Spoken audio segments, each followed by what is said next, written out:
fitiavaniny aiko zay aiteanao lazaiko foana hoe ianao lalaiko nefa altinonao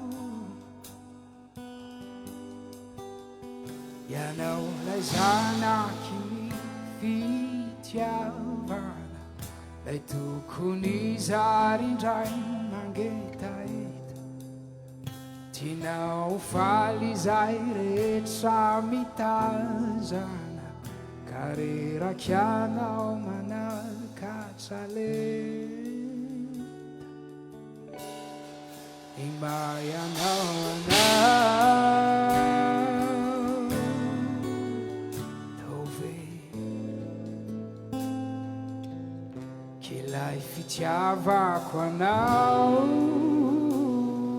lazainao misy teny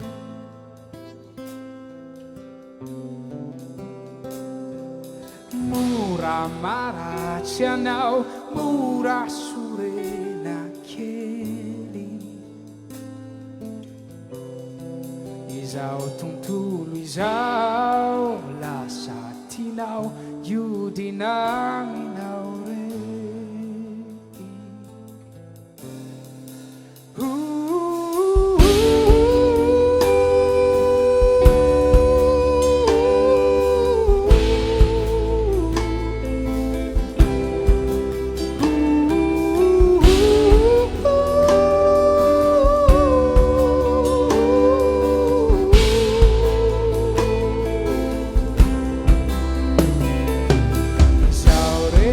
izao sombinay nataoko anjakanao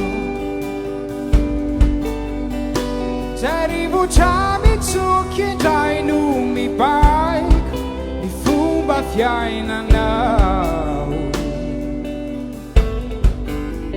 tsy misy tanao miarembe fantanana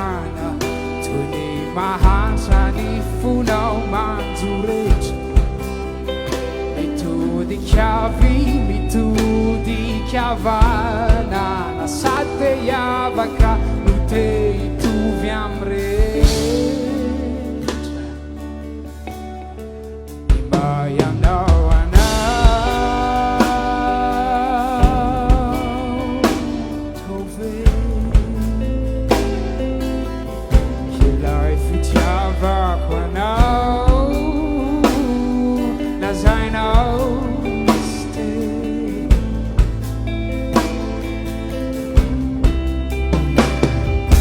mora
爱